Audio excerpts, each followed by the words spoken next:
Урматтуу мекендештерим, урматтуу мусулман бир туугандарым, албетте биз кээде адашабыз, жаңылабыз, мүдүрүлбөгөн туяк жок. Албетте кой дагын баягы буту чолоңу менен болот дейт го.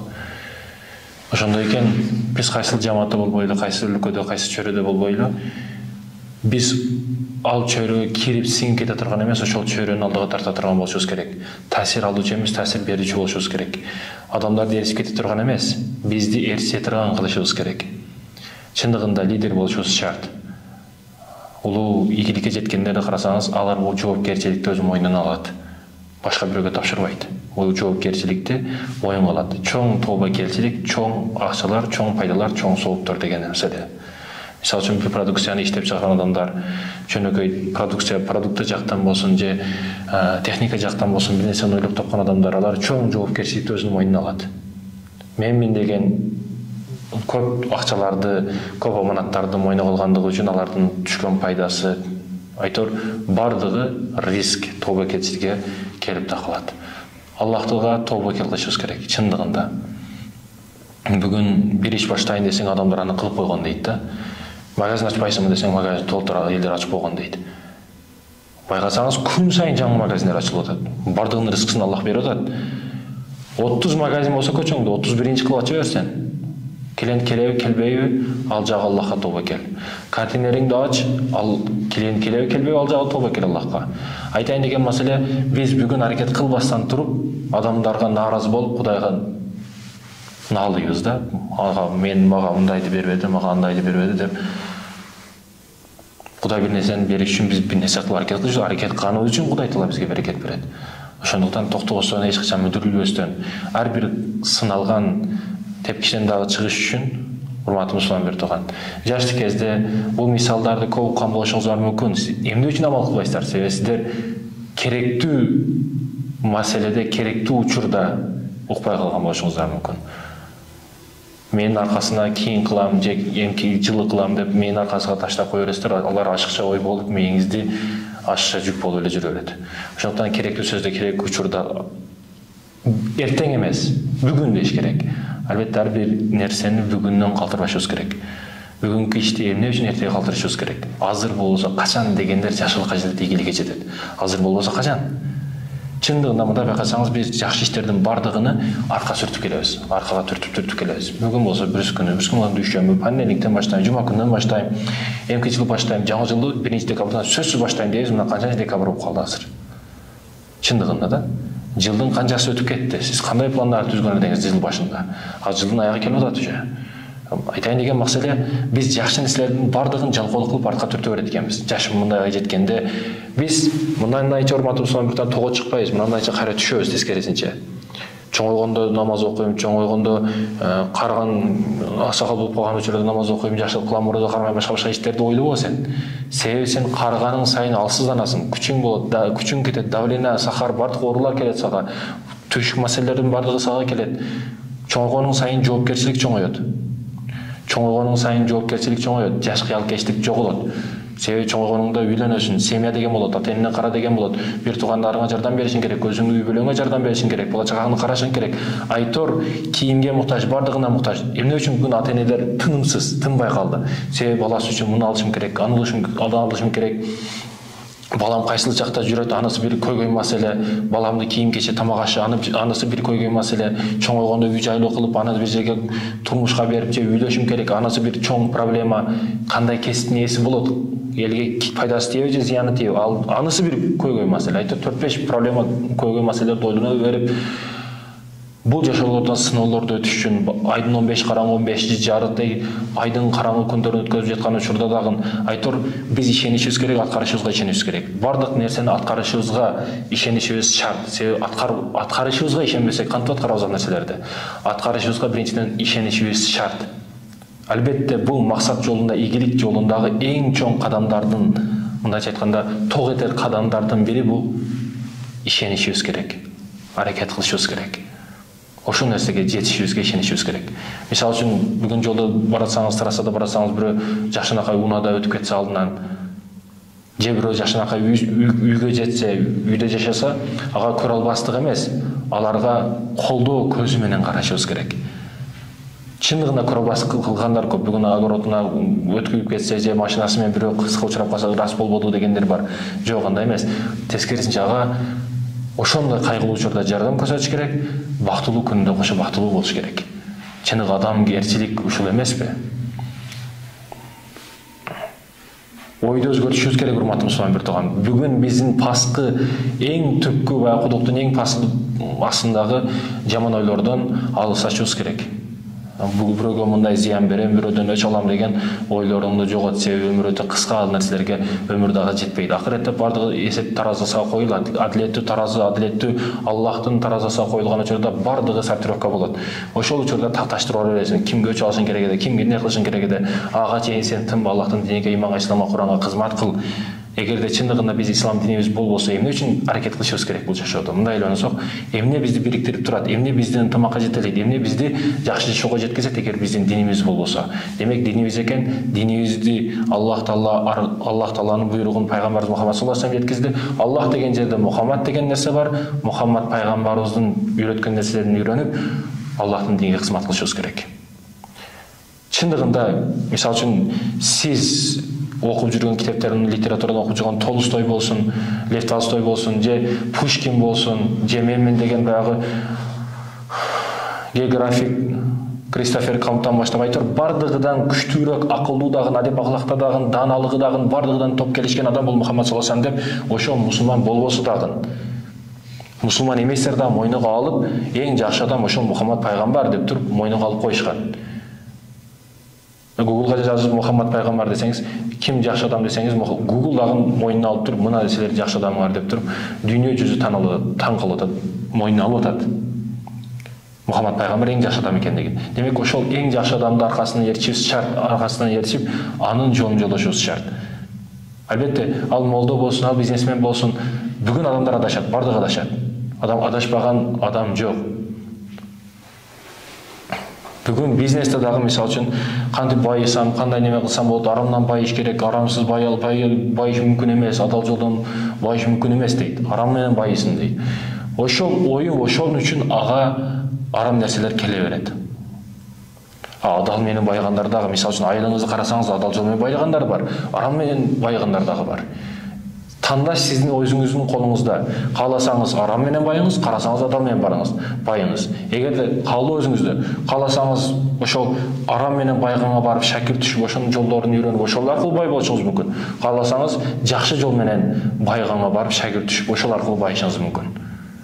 Оюңузду өзгөртүшүбүз керек, урматтуу мусулман бетон. Биз эң төмөн ойлорду ойлонуп жүргөн учурубузда адамдар эмне гана иштерди кылып жатат. Биз өтө пас кандай чай ичебиз, көк чай ичебиз, камыр чай ичебизби, же дак суу ичебизби, же кандай суу ичсек экен, энергетик ичсек бекен, чайханада мындай самса шашлык жесек экен деп жешти ойлоп жүргөн учурубузда кытайлыктар ар кандай программадагы IT тармагындагы программисттер өтө күчтүү нерселерди ойлоп Америкага сатып атат. Америкадагы өтө күчтүү аружулар чыгып атат, техника жагында болсун, бардык жагынан өтө күчтүү нерселер чыгып атат. А биз бул жакта ооз ачабыз, оозубузду ачып көк чай, камыр чай, кандай чай ичебиз деп отурабыз, бири-бирибизге талашып. Жок, андай болбойт. Өнүгүшүбүз керек, аракет кылышыбыз керек. Мусулман эмеспи, мусулман эместерде күчтүү нерселер бар, ал нерселерди үйрөнүшүбүз керек, ал нерселерди алышыбыз керек. Мусулман болбогон тагдырда дагы ал нерселерди биз кылышыбыз керек, аракет кылышыбыз керек. Ойду өзгөртүшүбүз керек, урматтуу мусулман бир тууган. Биз арзыбаган 1 метр жерди талашып жүргөн учурубузда мен деген гектар жерлерди алып коюшуп атат элдер. Жер бизнесин кылышып атат. Өнүгүшүп атат адамдар. Чындыгында урматтуу мусулман бир тууган. Ойду өзгөртүшүбүз керек. Сен досуң жаштыгынан досуң велосипед алам деп атабы, сен велосипед заводду курушты ойло.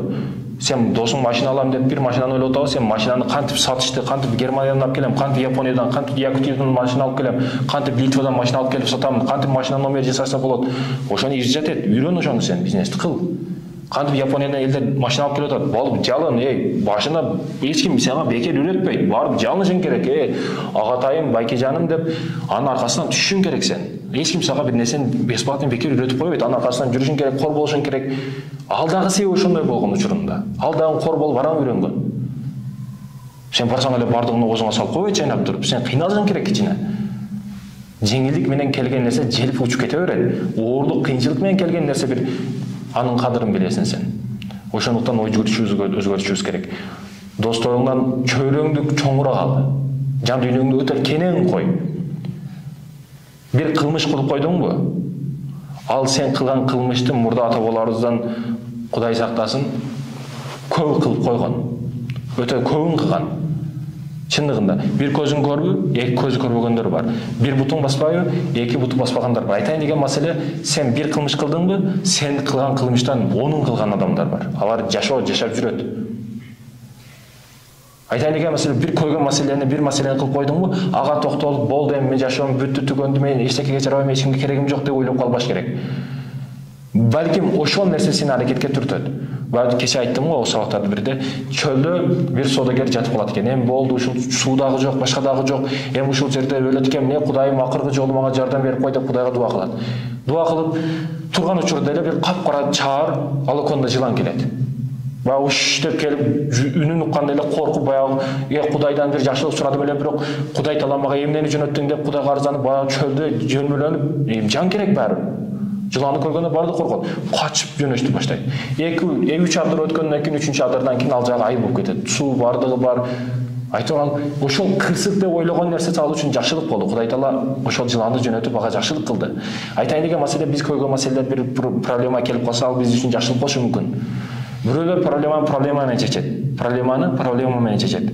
Ал не деген айтайын деген маселе?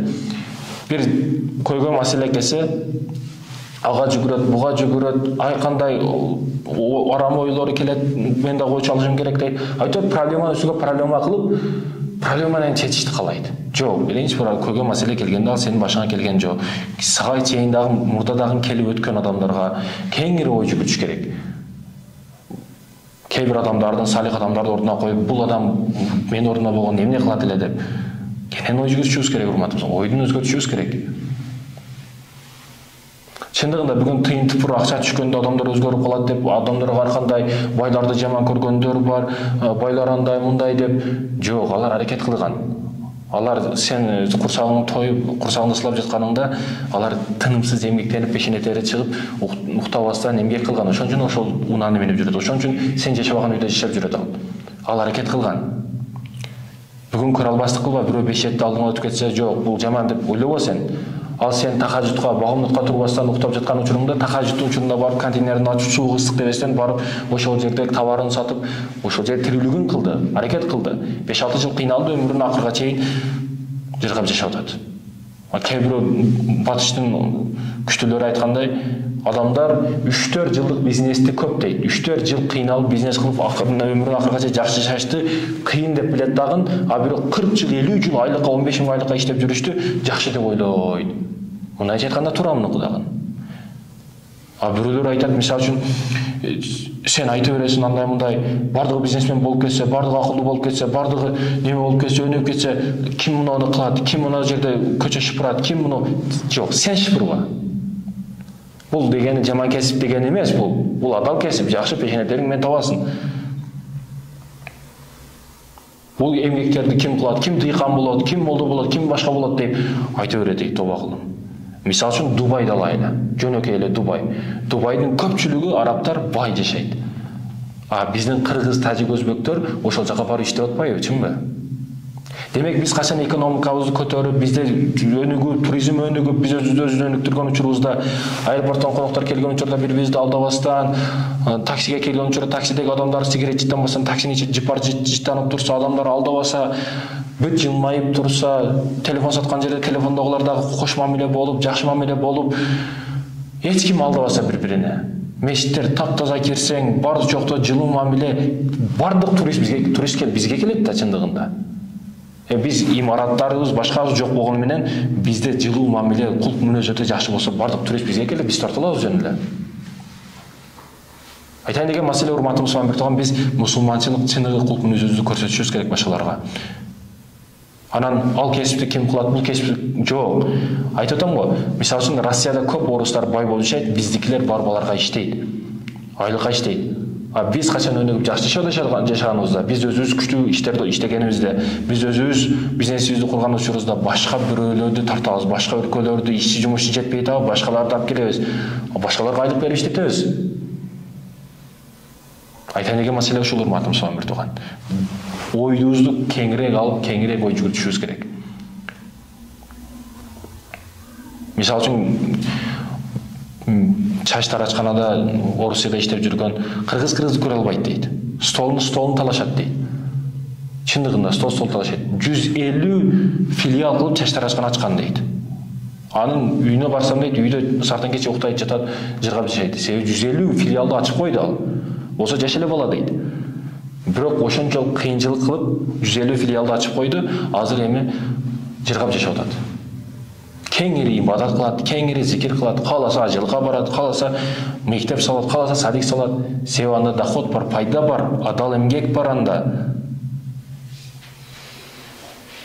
Өзбекстан президенти Шавкат Мирзиёев айтканда, дипломдун кереги жок, диплом коюп кой, өнөр үйрөнсүн, өнөр дейт.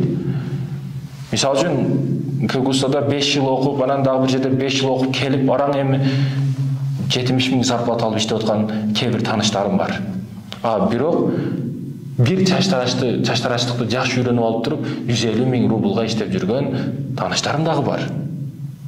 Бул 10 жыл окуду өмүрүн кетирип, бул өнөрдү 2 ай үйрөндү, ошону кыйналып.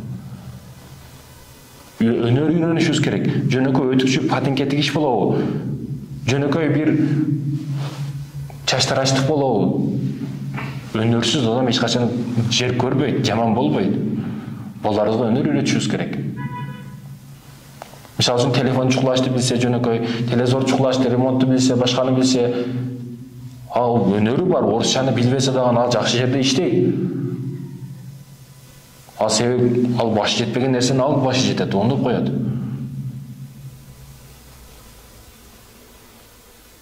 Биз куралбасы кылбашыбыз керек.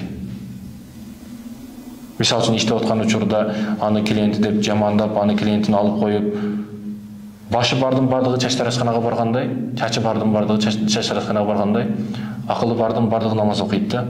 Намаз окуса намазын дагы жаман көрүп, жек көрсөтүп, шефиге айтып, бул молитва кылып атат деп, баша кылып атат деп, куралбасы кылбашыбыз керек биз кайда болсок дагы. Урматтуу мусулман, бир тон ойлонушубуз керек, ойгонушубуз керек. Чындыгында өнүгөйлүү деп жакшы жашоодо жашайлы дейбизби? Биз, урматтуу мусулман бир тууган, канча чайканага кирбейли, курсагыбызды сылап жатпайлы, кандай машиналарды минбейли, бирок ойлоно турган кээ бир маселелерибиз бар да. Чындыгында бар. Акчаны бирөөлөр колдун кири дейт. Ошондуктан ал колдун кири болуп кала берет ал адам үчүн. Самын менен колун жууганда кири кеткенде ошентип кетип кала берет акчасычы. Кантип келип, кантип кеткенин дагы билбей калат. Бирөөлөр акчаны керет кетет дейт. Ошондуктан аларга келип кетип эле кала берет акча. Себеби аны колдонушту үйрөнбөй билбейт ал. Бирөөлөр акча бул жакшылык деп билет. Акчаны чындап жакшылык деп билет. Акча келсе медресе салыш керек, акча келсе мектеп салыш керек, акча келсе мынандай жакшы иштерди кылышым керек, ата-энемди ажыга жөнөтүшүм керек, кызмат кылышым керек, жолдорума асфальт төшөшүм керек, пешеходдор жаман, аларды оңдошум керек деген акчаны жакшылык деп билеби? Демек, ал жакшы адам. Адам, урматтуу мусулман, акча келген учурда акча чыныгы адамдын жүзүн эле көрсөтүп коет. Чыныгы жүзүн көргүң келсе акчаны көрсөтүп кой болду. Акча адамдын чыныгы жүзүн. Айтор, жаман адамга келсе, ал күчтүү жаманыраак болуп кетет, жакшы адамга келсек, ал күчтүүрөөк жакшы адамга айланат. Акча болгону күч берет. Акча жаман экен, акча колду кири экен, акча келет кетет экен деп биз өзүбүзгө баягы эски дейби же туура эмес түшүнүктөрдү өзүбүздөн алсатышыбыз керек, жок кылышыбыз керек. Чындыгында ушундай. Аракет токтотпошубуз керек. Бир баштадыкпы? Бирөөлөр ушундай бүгүн. Бир баштайт, 2 кылат, 3 кылат, окшобой калса таштап бираса кетип калат. Мисалы үчүн кечке жакын $1 миллион алып келе турган $1 миллион проекттерди түзүшөт. Бизнес идеяларды достору менен сүйлөшөт, дагы сарылап ошол жумушуга, ошол нерсеге кетип калат. Ошол иштеринин аркасынан чуркабайт.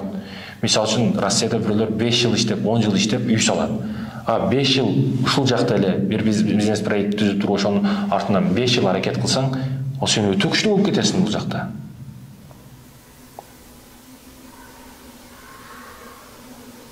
Жыйырма жаш, 25 жаш аралыгы сен бутуңа туруп, бар жогуну келтирип, дүйнө ахиреттин ишин бүтүрө турган учурда, эгер 20-25 жашта ичип чегип, калганыңды кылып, жеп ичип, бардыгын кылып жүрсөң, анда кийинки жашооң кичине кыйыныраак болуп калышы мүмкүн.